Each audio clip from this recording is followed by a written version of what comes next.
अस्सलाम वालेकुम मोअज़्ज़िज़ ख़वातीन और हज़रात, प्रोग्राम हस्बे हाल के साथ मैं हूं आपका मेज़बान अली मुमताज़। नाज़रीन, अक्सर घरेलू झगड़ों की बुनियाद गैर मुतल्लका बात या कोई मामूली सी वजह होती है, और कुछ घरों में झगड़े इसलिए हो जाते हैं कि बात क्यों नहीं मानी, भले वो बात मानने वाली हो या ना हो। आइए मिलते हैं अब्दुल कुद्दूस साहब से और उनसे पूछते हैं कि इसकी वजह क्या है। जिंदगी में कभी वो मौका आ सकता है क्या मेरी बात की भी हमायत कर सकें? सारी जिंदगी तुम्हारी ही मानते हुए गुजारी है, ये अलहदा बात है कि तुम जहन से निकाल देती हो। भाईजान, आपकी बात यकीनन ज्यादा अहम है, लेकिन कम से कम मेरे सामने ऐसा इत्तेफाक नहीं हुआ। तो क्या बात करने से पहले तुम्हें गवाह के तौर पे बुलाया करूं? ये मियाँ बीवी की आपस की बात है, तुम क्या साले लगते हो? लगता हूं तो कह रहा हूं भाईजान। और मैं बात ये रिश्तेदारी के तौर पे नहीं कह रहा, तुम्हारी बेइज्जती कर रहा हूं, मगर तुम्हें इस बात का शऊर कहाँ? हाँ जी, सारी खराबियां तो मेरे भाई में ही नजर आती हैं आपको। मैं तो कभी कभी सोचती हूँ अगर मेरा भाई ना होता तो मैं बेचारी क्या करती। बड़े सुकून से जिंदगी गुजारती, इस तरह बदतमीजी ना करती, जिद और हठधर्मी ना करती, अच्छे इखलाक से बात करती। बाकायदा पूरी एक किताब लिखी जा सकती है कि तुम क्या क्या करती, और उस किताब का नाम होता बेचारी क्या करती। वाह, मैं शिकार पे क्या गया, पीछे से किताबें लिखनी शुरू कर दी। लिखो लिखो, जरूर लिखो, लेकिन जब पहली किताब लिखो तो शिकार पे लिखो, क्योंकि जब कोई शिकार पे लिखता है तो मुझे बड़ी खुशी होती है। ये फिशुम भी बीच में लिखना है? नहीं कुद्दूस, आज गोलियां खत्म हो गई हैं, आज मुंह से ही चलेगा। और शेर मेरा इतना लिहाज करता है कि मैं मुंह से भी करूं ना फ्यूं तो शेर मुंह के बल गिर जाता है। वाह वाह। दुरानी भाई, कोई तो बात मुख्तसर कर लिया करें, आपकी बात शुरू होती है तो खत्म होने का नाम ही नहीं लेती। शुक्र करें अभी तो शिकार की बात नहीं शुरू हुई। दे दिया ना तुमने ताना। माय गॉड, इन्हीं बातों की वजह से मैं जंगल में चला जाता हूं, जिथे ना कोई साडी जात पछाणे, ना कोई सानू मन्ने। वाह, यकीन करें अली साहब, जंगल में इंटर होने की देर होती है मेरी, सब जानवर मेरे पास आ जाते हैं, मेरे साथ घुल मिल जाते हैं। वाह, क्या बात है। कोई बंदर यहां बैठा है, कोई बंदर यहां बैठा है, कोई कंधे पे बैठा है। तो बीच में से पता कैसे चलता है कि दुरानी कौन सा है? दुरानी की चमक ही अलग है। वाह वाह रे वाह। रिफ्लेक्ट करता है मेरा चेहरा। वाह वाह वाह। मेरे साथ बड़ी शरारतें करते हैं अली साहब ये सारे जानवर जंगल में। अच्छा। एक दफा मैं पत्थर पे बैठा था जूता उतार के, अच्छा। एक छोटा सा बंदर आया, हाँ। मेरा एक जूता उठा के ले गया। उसको एक बड़े बंदर ने पकड़ा, मूंछों से या उसके दबदबा से, वो मुझे उसका ताया लग रहा था। उसने वो उसको छोड़ी, धड़म धड़म धड़म। उसने कहा वापस करके आओ जूता। तुम्हें पता नहीं है, शायद तुम्हारे अंकल लगते हैं। वाह वाह वाह, दुरानी साहब बंदर के अंकल लगते हैं। जाहिर है मैं प्यार करता हूं उनसे। Good good. मैं को आज से नहीं जंगल में जा रहा, सदियां गुजर गई हैं। क्या कहने, मुझे अच्छी तरह याद है, मैं अभी भर्ती भी नहीं हुआ था उस वक्त से तुम शिकार पे जा रहे हो। Oh yes of course. वाह जी वाह, क्या कहने। अस्सलाम वालेकुम सर। वालेकुम सलाम। शरफू, जी बेगम साहब, क्या कर रहे हो? ये मैं छोटी बीबी को देकर आ रहा हूँ। मेरी बात सुनो, देखा, वो मुझे अपनी मालकिन समझता ही नहीं है, वो छोटी को मालकिन समझता है। ना ऐसे किया करो, अभी आ जाता है, काम कर रहा है, उसके कपड़े देने गया है। जी बेगम साहब, क्या कर रहे थे? मैं रस्सा टाप रहा था। सुना? बीबी जी, आपने देखा तो है कि मैं कपड़े प्रेस करके छोटी बीबी के कमरे में रख कर आ रहा हूँ। शरफू, तुम यहाँ खड़े हो, तुम्हें मैंने कहा था कपड़े प्रेस करके मेरे कमरे में रख दो, मैंने पैकिंग करनी है। कुद्दूस, घर में पैकिंग चल रही है, कहीं जा रहे हैं आप लोग? नहीं यार, सनी की ट्रांसफर हो गई है, उसकी कंपनी वालों ने इधर लाहौर वाला ऑफिस बंद कर दिया है, और उनके जो अच्छे वर्कर थे ना, उनको उन्होंने इस्लामाबाद बुला लिया। उसने भी सोचा है नौकरी छोड़ के कोई और नौकरी ढूंढता फिरूंगा, तो कोई बात नहीं, चला जाता हूँ, अच्छी ऑफर दे रहे थे, वीकेंड पे आ जाया करेगा। जी, बीवी को साथ लेकर जा रहा है। तो भाभी ये तो बड़ी अच्छी बात है, मुझे भी जंगल में अपने पसंद का शिकार ना मिले तो मैं दूसरे जंगल में शिफ्ट हो जाता हूँ। वाह रे वाह। क्योंकि मुझे गर्ज होती है चीते के शिकार की। और चीते कदूस सारे जंगलों में नहीं मिलते। वाह वाह। बल्कि मैं तो कभी कभी सोचता हूँ कि अगर तुम अपने ऊपर भी डॉट्स बनवा लो ना तो तुम भी चीते लगो। वैसे सनी की अगर ट्रांसफर हो गई है तो बहू रानी को साथ जाने की क्या जरूरत है? आपको क्यों एतराज है जी? अगर कंपनी उसे अपार्टमेंट दे रही है और वो बीवी को साथ लेके जा रहा है तो इसमें हर्जी क्या है? लो, जब आपकी ट्रांसफर होती थी आप मेरे बारे में तो सोचते नहीं थे, मुझे तो साथ लेके नहीं जाते थे आप। वो इसलिए कि आप जनाब अकेली नहीं थी होती, आप साथ मेके के भी कुछ अफराद को लेके जाती थी। अब मैं हर चौरी में ये नहीं बताना चाहता था कि मेरे पास अपना जाती टैंक है। शर्फो, अम्मी, कंपनी की तरफ से सनी को अपार्टमेंट मिल रहा है तो जाने में क्या हर्ज है? इसी बहाने सनी घर का खाना भी खा लेगा। वैसे माफ करना बहू रानी, मैंने खुद आपकी फोन पर सनी के साथ बातें सुनी है।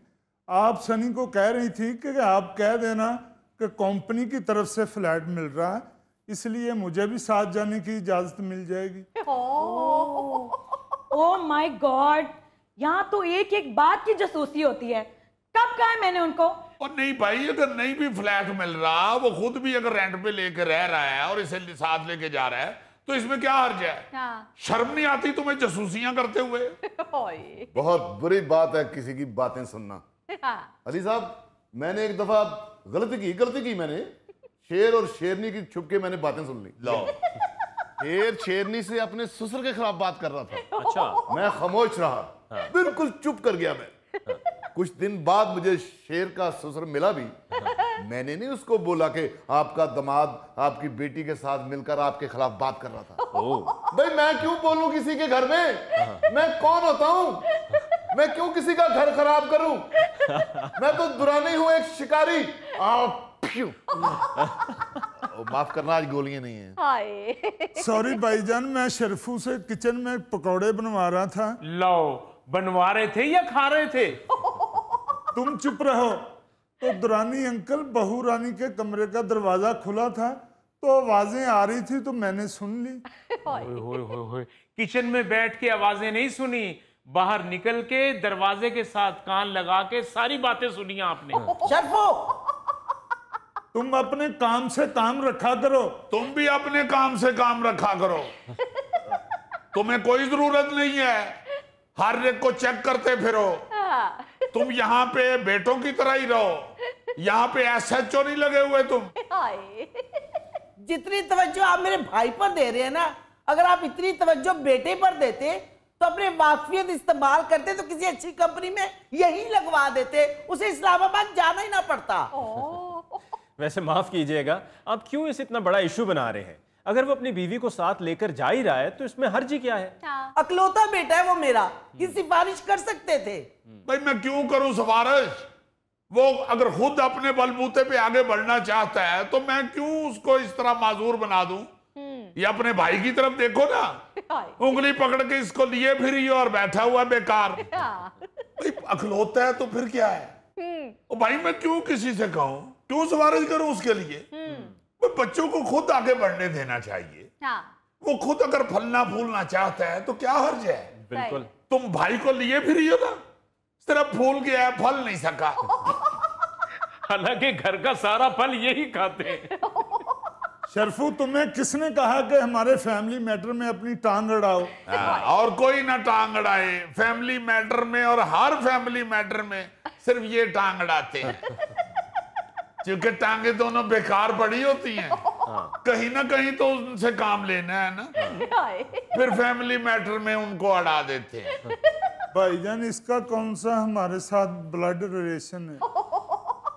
जी, आपके साथ ब्लड रिलेशन बनाया जो बाद में फ्लड रिलेशन बन गया। ओ मिस्टर, जरूरी नहीं होता कि जिसके साथ ब्लड रिलेशन हो उसी की आप बेहतरी सोचें। अली साहब, लकड़बग्गों के साथ मेरा क्या ब्लड रिलेशन?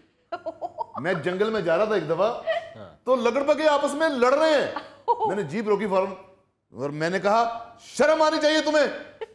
एक ही जगह खाते हो, एक ही जगह पीते हो, एक ही जगह रहते हो और आपस में लड़ाई कर रहे हो। आप यकीन करें, उन्होंने मुझे एक्सक्यूज किया है। अच्छा। और फिर मैं जाके अपनी जीप में बैठा हूं और जीप स्टार्ट नहीं हुई।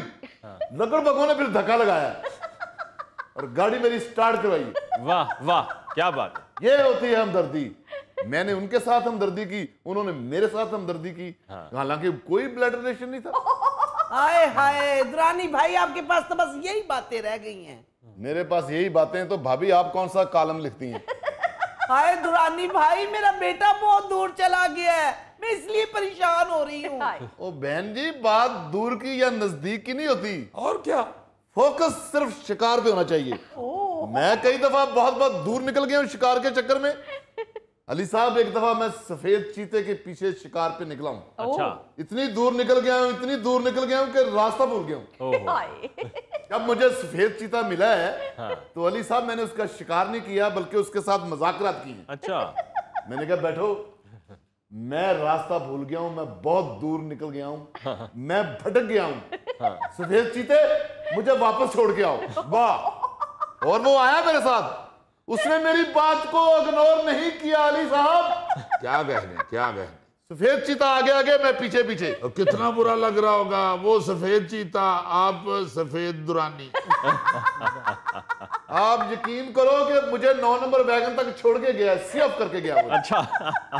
ये चीता ही था या आपका कोई ताया चाचा था?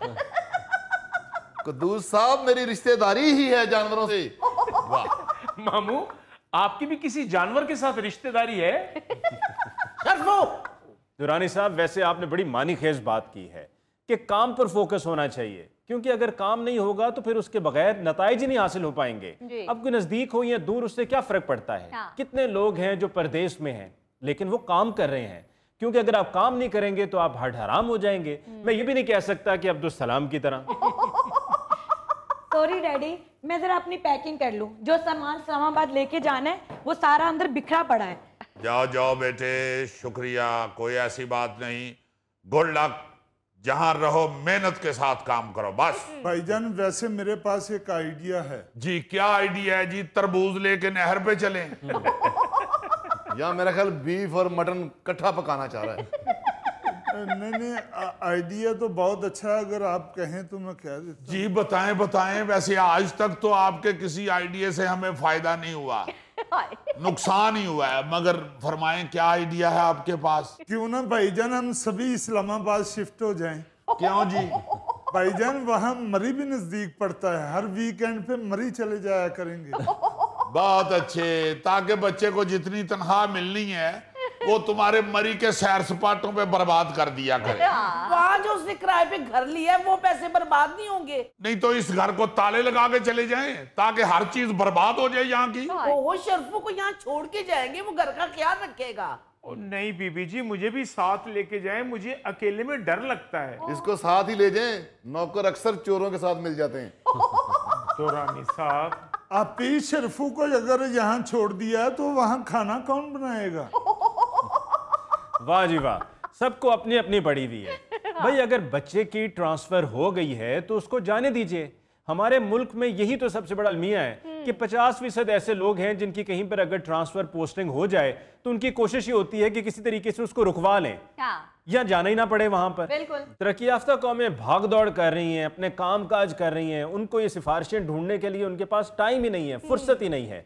उनकी तरजीह उनका काम है। जी जी अली मुमताज साहब, इसमें क्या जरूरत है यार इतना सोच विचार करने की या इतना रटा डालने की। यहीं हम लोग रहेंगे, कोई नहीं जाएगा। वो चला गया, ट्रांसफर हो गई, ठीक है, अपनी बीवी को ले जाना चाहता है, दैट्स इट। अस्सलाम वालेकुम अंकल। वालेकुम सलाम। आओ बेटे, क्या हाल है, ठीक हो? जी अल्हम्दुलिल्लाह। आंटी, वो सनी का फोन आया था, वो कह रहा था कोई सामान इस्लामाबाद लाना है, तो वो भाभी को पता है, उनको बता दें। हाँ जी, भाभी को ही पता है कि वहाँ क्या सामान पहुँचाना है, क्या नहीं पहुँचाना। हमें तो वो कुछ बताता ही नहीं है। इरफान बेटा, तुम्हारी भी कहीं ट्रांसफर होती है या एक ही शाख पर बैठे रहते हो? अंकल, इत्फाकन मेरी भी इस्लामाबाद ही ट्रांसफर हो गई है और मैं तो आज ही जा रहा हूँ, इसीलिए तो सनी का सामान लेने आया हूँ। भाभी भी मेरा ख्याल है 2-3 दिन बाद जाएगी। हाँ, तुमने बताया ही नहीं कि तुम्हारी ट्रांसफर भी इस्लामाबाद हो गई है। आंटी इस मौजू पे बात ही नहीं हुई।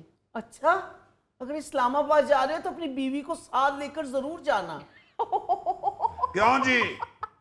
आप देखें जरा कि बेटे की ट्रांसफर हुई है तो बहू साथ क्यों जा रही है।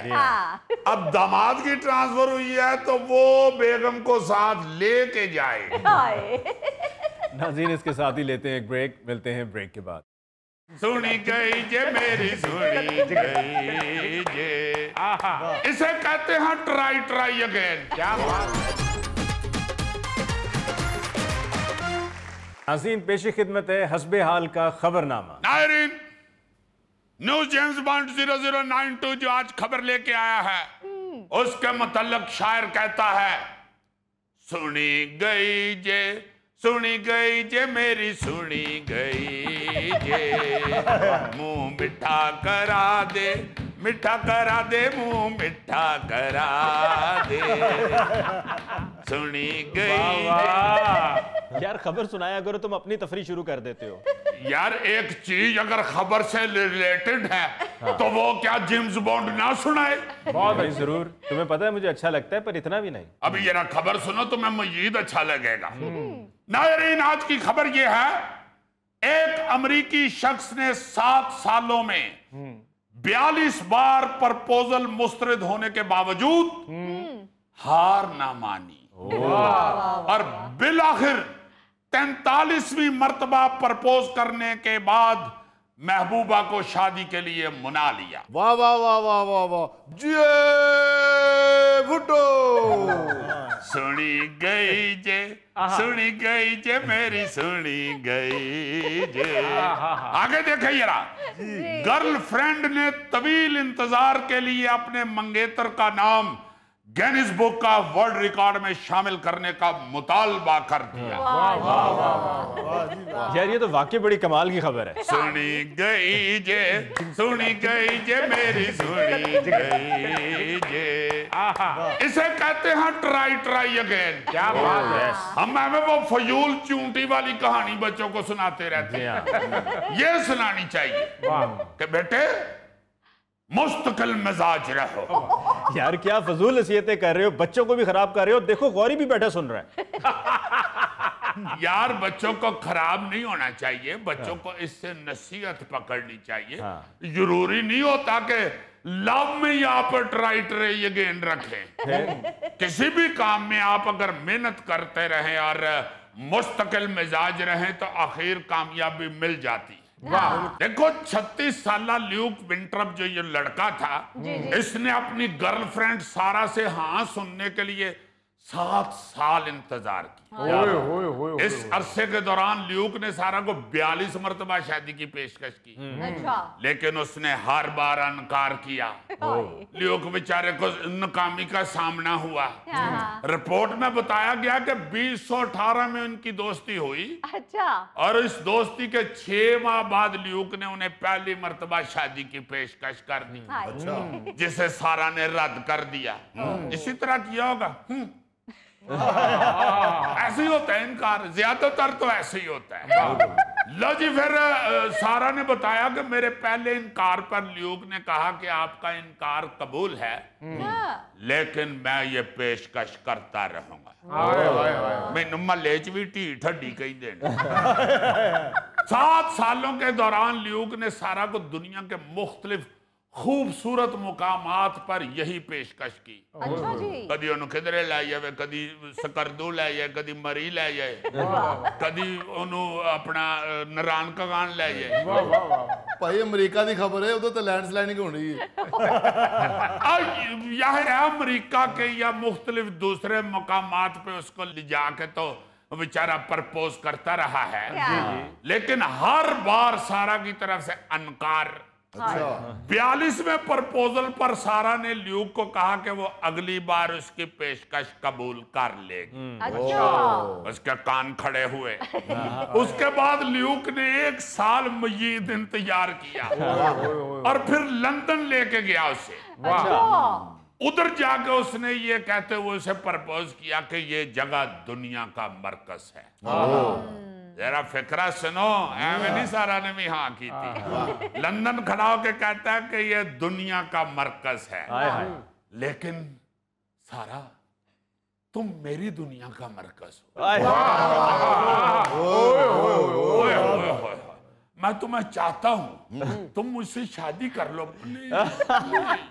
उस पर सारा ने कहा कि ल्यूक, तुमने मेरा दिल जीत लिया है।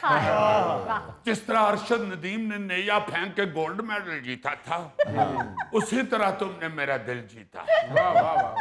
और उसका कहना है ल्यूक का नाम जो है अब गिनीज बुक का वर्ल्ड रिकॉर्ड में होना चाहिए। अच्छा। सारा ने यह भी कहा कि मैं खुशकिस्मत हूं कि ल्यूक शादी के लिए इतने अरसे तक डटा रहा है। क्या बात है। ल्यूक ने भी आगे से कहा कि सारा, दश्त तो दश्त है, दरिया भी न छोड़े हमने, बहरे जुल्मात में दौड़ा दिए घोड़े हम। यार इस शेर का इस कहानी से क्या ताल्लुक बनता है? यार जब एक तरफ से मोहब्बत हो और दूसरी तरफ से ना हो तो ये बहरे जुल्मात होते हैं। अच्छा। मगर ल्यूक घोड़े दौड़ाता रहा है, आखिर फिर उसने बहरे जुल्मात अबूर कर लिया है। जेम्स बॉन्ड, ਤੁਹਾਡੀ ਭਾਬੀ ने भी मैनू बड़ा ही खज्जल किया। नहीं तेरा ते बांदा नहीं, मेरी प्यार कहानी जब शुरू हुई है, मुझे कभी वो चीचावत नहीं ले गई है। अच्छा। कभी टोबे ले गई है। अच्छा, भाभी कागज इकट्ठे कर दी थी। बस उसके जहां जहां रिलेटिव थे वहां वहां लेती गई। अच्छा।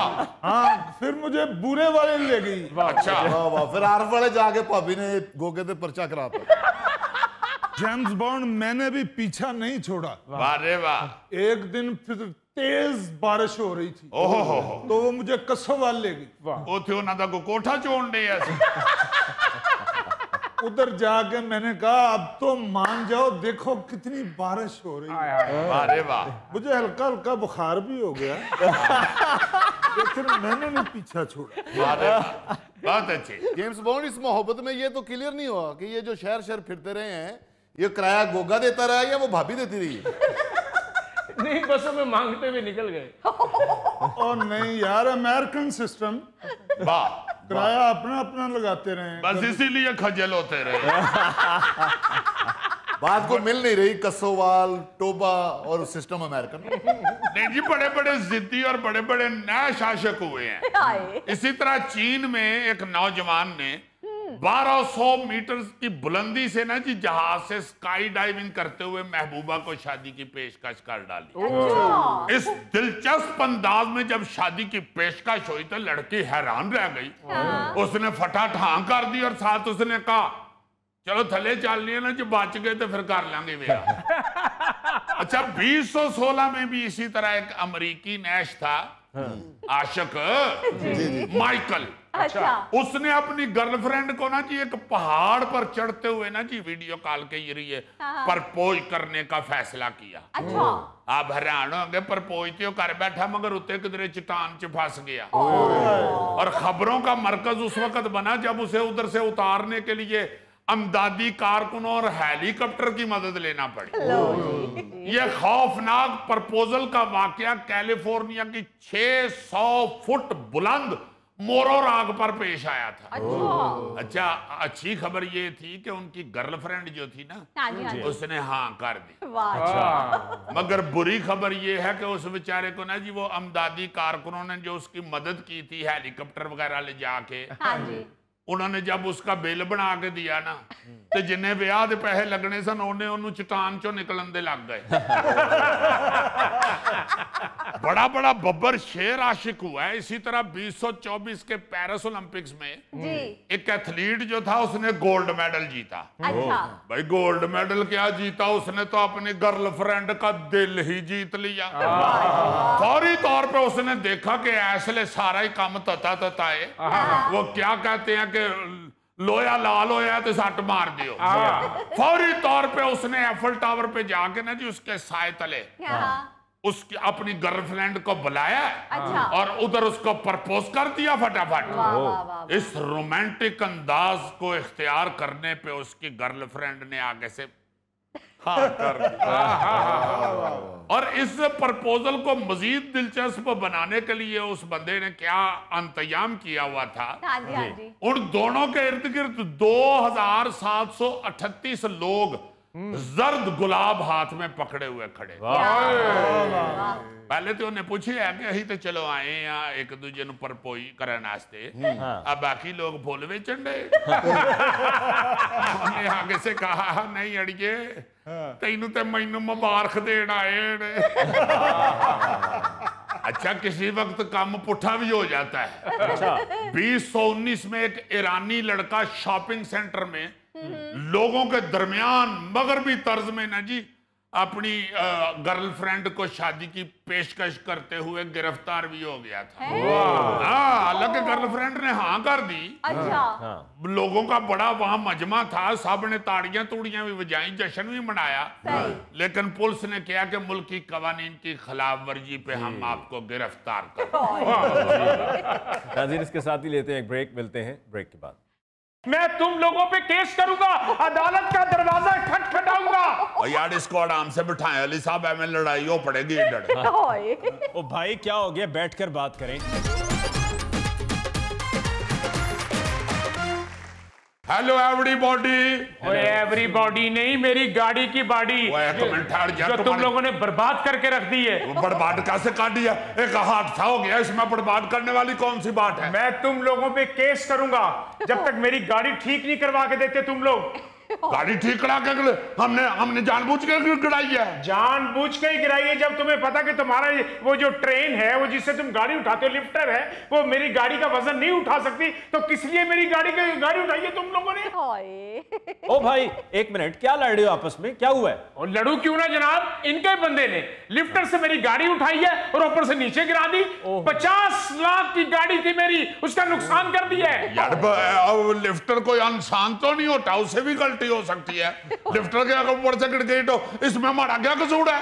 यार भाई लड़ने से पहले ये तो देख लिया करो कि यहाँ बड़े अमन पसंद लोग बैठे हैं। भाई अगर आप अमन पसंद है 50 लाख रुपए आप दे दे, मेरी गाड़ी ले लें। आई एम सॉरी गौरी साहब, आई एम सॉरी आपको डिस्टर्ब किया। असल में ये बंदा इसी तरह का उस वक्त से इसने फटा डाला हुआ है। फटा डाला 50 लाख रुपए की, भाई मेरी गाड़ी है, मैं तुम लोगों पे केस करूंगा, अदालत का दरवाजा खटखटाऊंगा। और यार इसको आराम से बिठाएं, अली साहब हमें लड़ाई हो पड़ेगी इधर। ओ भाई क्या हो गया, बैठकर बात करें।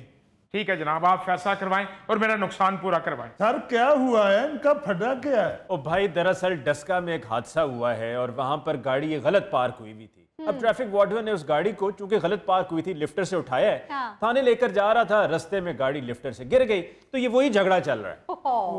देखे अली मुमताज साहब, मैं इसके गम में बराबर का शरीक हूँ।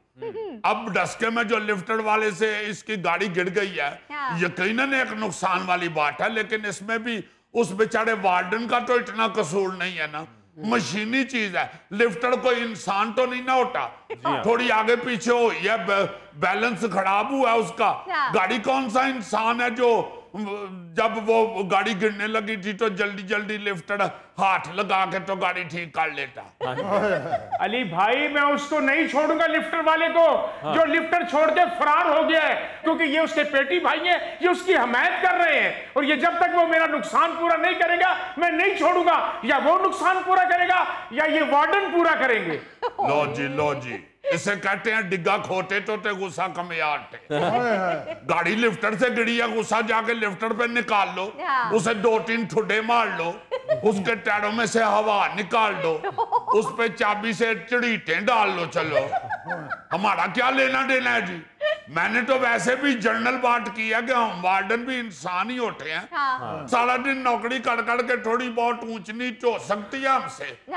हो सकता है लिफ्टर वाला बेचारा मोड़ना था तो उसको छींक आ गई है और बैलेंस खराब हो गया है, या हो सकता है उसके कमर में खारिश हुई है एकदम तो लिफ्टर टेढ़ा हो गया है, या ये भी हो सकता है कि अचानक उसको टांग पे खारिश हुई है, वो नीचे हुआ है तो गाड़ी गिर गई है, या ये भी हो सकता है कि उसके बेचारे की पैंट के पहुंचे के अंदर कोई कीड़ा घुस गया है, उस पे उसको ऐसे करना पड़ गया।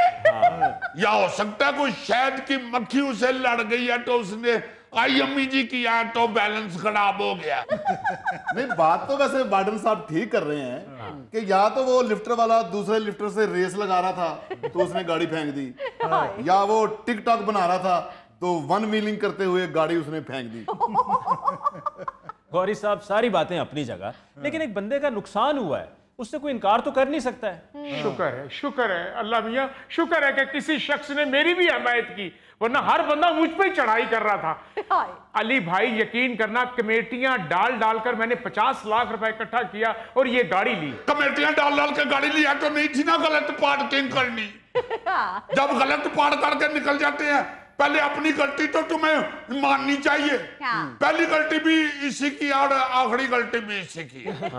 अली साहब, मेरी उस वार्डन से फोन पे बात हुई है, उसको मैंने बड़ा डांटा है, मगर वो बेचारा आगे से कहता है कि बात ये है असलम साहब, पहली गल साड़ी गलती मेरी नहीं, जेकर मेरी भी है इन्हें गलत गड्डी खिलाड़ी नहीं।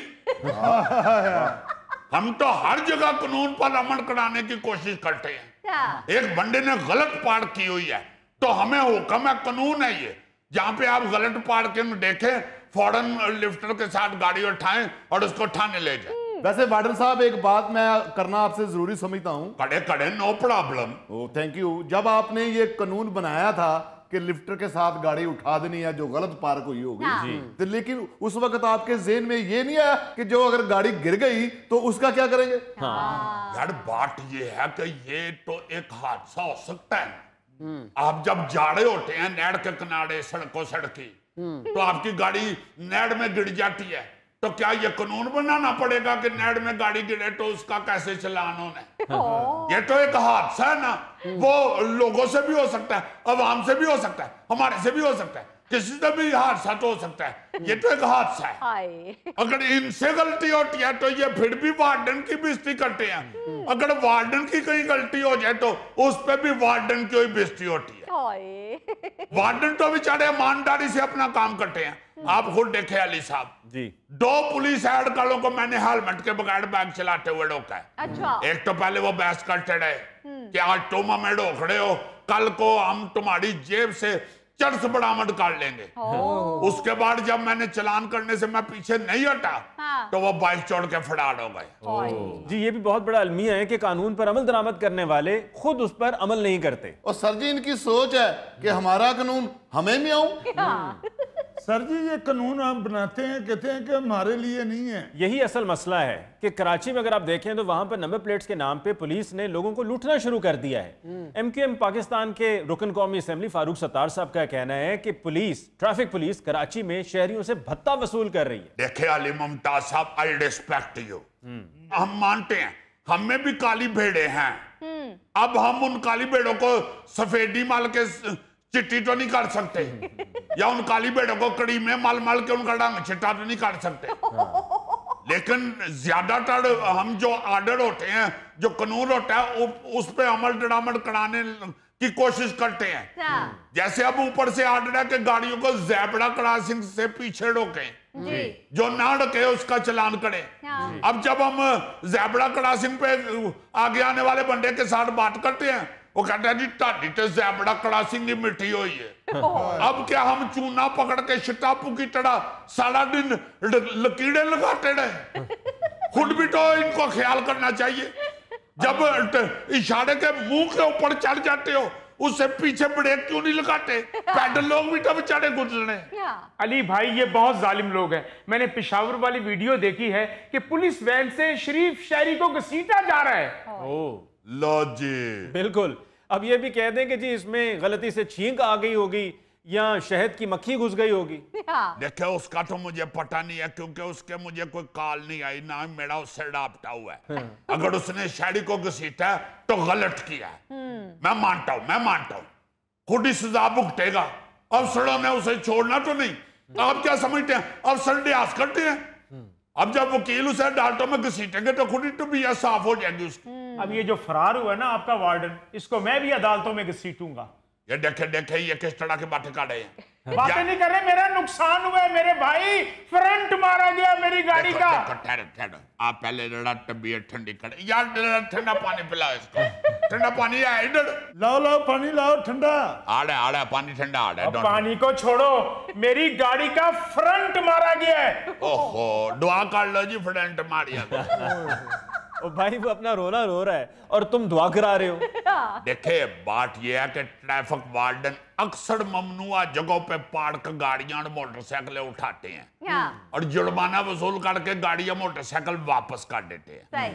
अब इसी तरह के वाकये में डस्के में अगर ट्रैफिक वार्डन से लिफ्टर पे उठाई हुई गाड़ी गिर गई है तो उसने खुद तो नहीं थी ना उठाई हुई, लिफ्टर नहीं उठाई हुई थी ना। इसको कहे अगर इसने लड़ना है तो जाके लिफ्टर से लड़े, या इसने अदालत में जाना है तो फिर लिफ्टर पे केस कराए। अली भाई वो लिफ्टर वाला लिफ्टर तेज चला रहा था, मैं उसको जोर जोर से कह रहा भाई आस्ता चलाओ, मेरी गाड़ी गिर जाएगी, मेरी गाड़ी गिर जाएगी। वो नहीं मान रहा मेरी, और आखिर वही हुआ जो मैं सोच रहा था, मेरी गाड़ी गड़म। देखे देखे जिस तरह इन्होंने गड़म किया इसी तरह गाड़ी ने भी गड़म कर दिया। आपने खुद गड़म किया है ना, गाड़ी ने भी खुद ही गड़म किया होगा। यार वो तो इंसान है, उसने धड़म किया है, गाड़ी को इंसान थोड़ी है। देखे बात यह है कि गलती इंसान से होती है, वार्डन भी एक तरह का इंसान होता है। वो बेचारा लेके जा रहा था लिफ्टर के ऊपर, ऐसे ही उठाते हैं ना लिफ्टर, ऐसे लेके जा रहा होता है। आपने नहीं देखा कई दफा आप ट्रे उठा के ऐसे खाना लेके जा रहे होते हैं तो ठंडा लगता है तो सारी ट्रे नीचे गिर जाती है। बिल्कुल उस पे आप जिससे के हाथ से ट्रे गिरती है उसको अदालत में तो नहीं लेके चले जाते। अब इसी तरह वो बेचारा लेके ऐसे जा रहा था तो ट्रे की तरह गाड़ी गिर गई है। तो अब आप कह रहे हैं कि उस पे चलान होगा, उस पे मैं मुकदमा कर दूंगा, ये क्या बात हुई? यार जिससे ट्रे गिरती है, जब उससे ट्रे गिर जाए तो वो नया खाना लेकर आता है या नहीं? इस बेचारे की गाड़ी गिरी है, इसका नुकसान तो पूरा करो। बात यह है कि ये तो आपने सीधी सीधी हमारे खिलाफ ही बात कर दी है। चलो कोई बात नहीं, अदालत में मुलाकात होगी। कोई यार ऐसी बात नहीं है, पीछे हटो यार। नहीं, मैं अदालत में किसी दूंगा आप लोगों को 50 लाख रुपए की जानी बात हो रही है, तुम पागल हो गए यार। नाज़रीन इसके साथ ही लेते हैं एक ब्रेक, मिलते हैं आपसे ब्रेक के बाद। प्यार आया उस बच्ची पे, उस बेटी पे, मैं चाहती ना मैंने बेवकूफी की।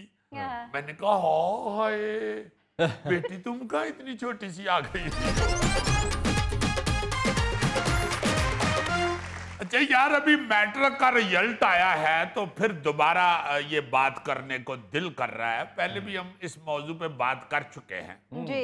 आपने देखा मैट्रिक का जितना भी रिजल्ट आया है, हाँ जी, उसमें हर बोर्ड में लड़कियों ने ज्यादा पोजीशनें ली। बिल्कुल। जो बोर्ड टॉपर बच्चे होते हैं जी, जी, उनमें लड़कियां ज्यादा हैं। वाह वाह वाह। अच्छा इसको हम अगर जरा थोड़ा सा गौर से देखें ना जी, हाँ जी, कि लड़के क्यों पीछे इतना चले गए हैं, तो बड़ी ही सीधी सी समझ आने वाली बात तो यही है कि लड़कों ने ना जी अपनी मसरूफियात जो हैं वो बड़ी फजूल सी बना ली हुई हैं। उन्होंने घर से बाहर ज्यादा निकलना होता है और फिर उन्होंने को मोबाइल भी जड़ा है वो माँ बाप बड़े आराम से उनको ले देते हैं कि कोई बात नहीं ये मुंडा है इसे ले दें। बिल्कुल। लड़कियों को अभी भी जरा मोबाइल लेते हुए अक्सर वालिदैन जो हैं उनको मोबाइल लेके देते हुए जरा कतराते हैं। हाँ जी, बिल्कुल। ज्यादा से ज्यादा कोशिश करते हैं कि बच्ची को मोबाइल ना लेके दिया जाए, हाँ जी, मगर इसमें बच्चियों का फायदा हो रहा है।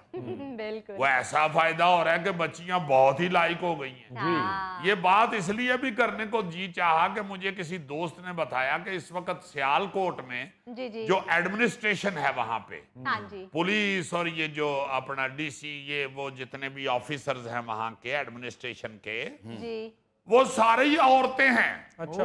सब लड़कियां हैं वहां पे। वाह, उन्होंने सारे सियालकोट जिले को संभाला हुआ है। क्या बात। मैं बड़ा हैरान हुआ। अच्छा जी, अब बहुत से ऐसे दफातर हैं जहां आप घुसते हैं ना जी तो आगे छोटी सी बच्ची बैठी होती है। हाँ जी, मुझे याद है मैं किसी काम के लिए ना जी एक हेल्थ के महकमे में सेक्रेटरीट कहीं गया। अच्छा, यार अंदर इतनी छोटी बच्ची डिप्टी सेक्रेटरी बैठी हुई थी। मुझे इतना प्यार आया उस बच्ची पे, उस बेटी पे। वाह। मैं चाहते ही ना मैंने बेवकूफी की।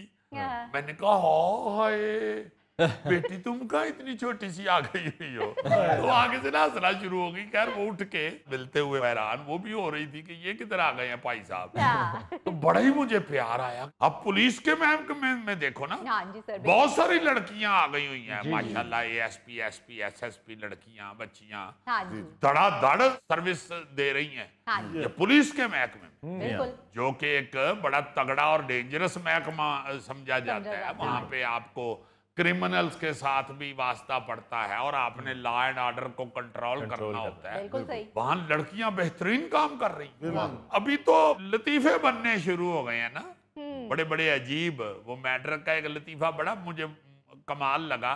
जी कहता है जी जो लड़के मैट्रिक में फेल हो गए हैं हाँ, वो घबराए ना, वो जब वेल्डिंग सीख के सऊदी अरब जाएंगे ना तो उनके घर वाले फिर हर फैसले पे कहा करेंगे कि नहीं जी नहीं, हाजी साहब सऊदी अरब आएंगे तो वो ही फैसला करेंगे।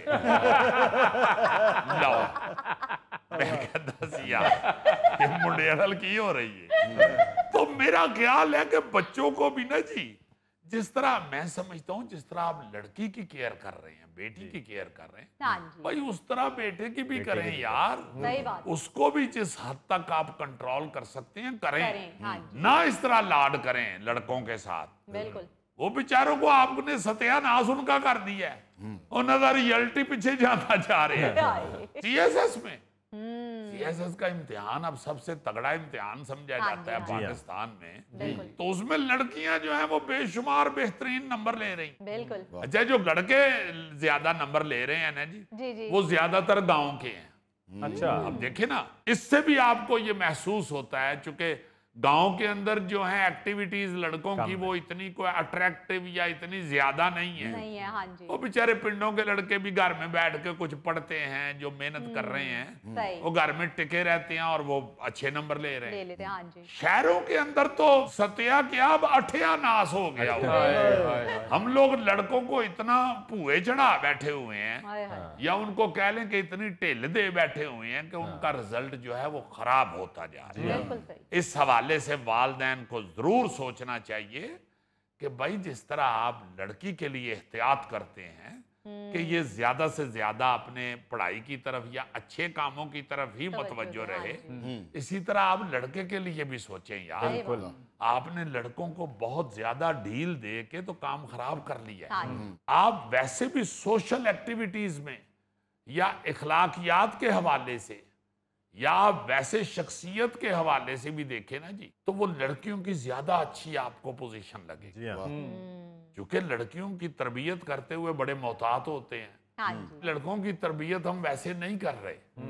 हमने अपनी तवज्जो जो है वो बड़ी हद तक खत्म कर ली हुई है। अब देखो ना, आम ये सुनने में मिलता है कि जी स्कूल नहीं चंगा, स्कूल के वाले कह रहे होते हैं जी इन्होंने वालिदैन ने इनको बड़ा चौड़ कर दिया हुआ है। हाँ जी भाई ये तो बिल्कुल ठीक है कि तरबियत स्कूल में भी होती है और घर में भी घर होती में भी होती है हाँ जी है। मगर स्कूल वालों के पास साथ सिलेबस का एक बहुत बड़ा वजन होता है।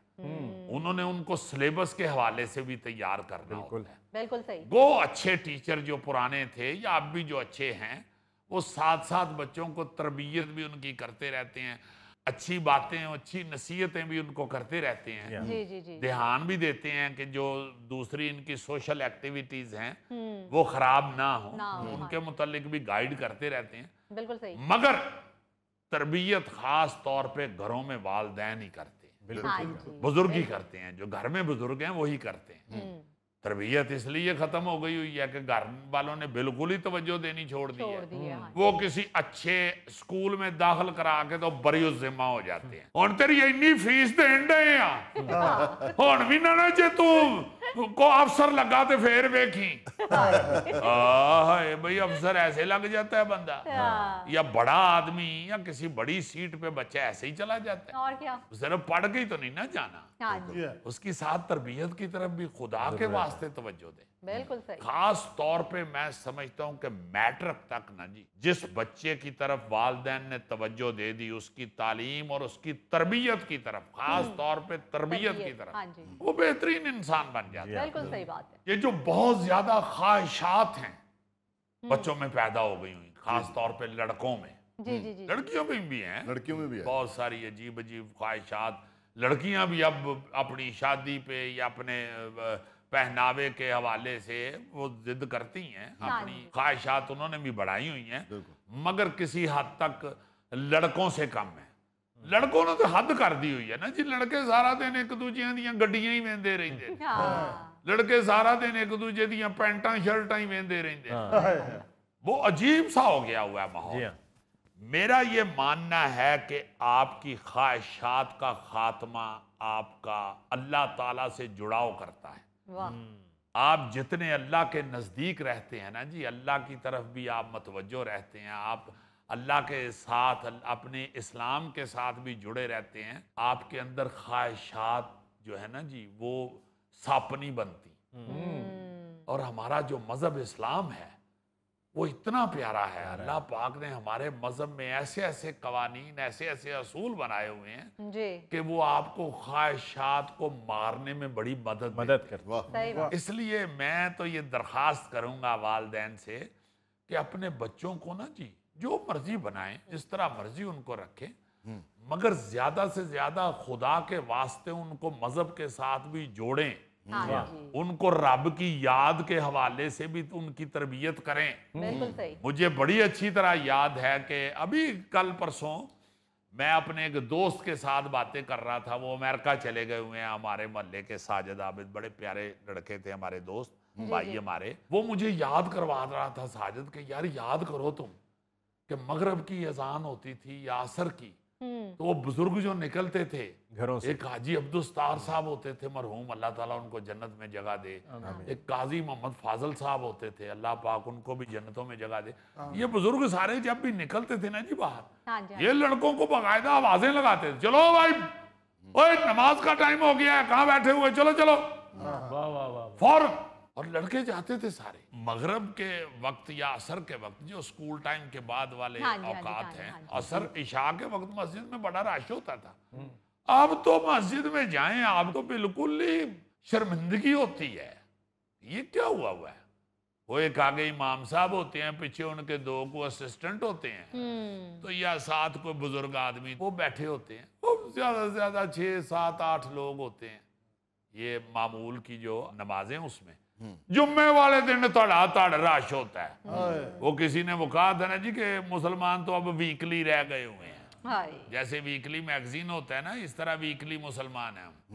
सिर्फ हम जुम्मे के जुम्मे जाते हैं मस्जिद। अच्छा, फिर जुम्मे वाले दिन भी हम उस वक्त जाते हैं जब नमाज खड़ी होनी। वो जो इमाम साहब ने कुछ बताना है या कोई ऐसी बात करनी है, वो सुनना गवारा ही नहीं है अब किसी को। सो मेरा ख्याल है कि घरों में वालिदैन को चाहिए, बुजुर्गों को चाहिए कि अल्लाह ताला का जिक्र, इस्लाम का जिक्र, रसूल पाक सल्लल्लाहु अलैहि वसल्लम के उसूल, उनकी अहादीस, उनकी सुन्नतें, उसका जिक्र करते रहें। बिल्कुल नाज़रीन, इसके साथ ही आज के प्रोग्राम हस्बे हाल का वक्त खत्म हुआ चाहता है। अपने मेज़बान अली मुमताज़ को दीजिए इजाज़त। अल्लाह निगहबान।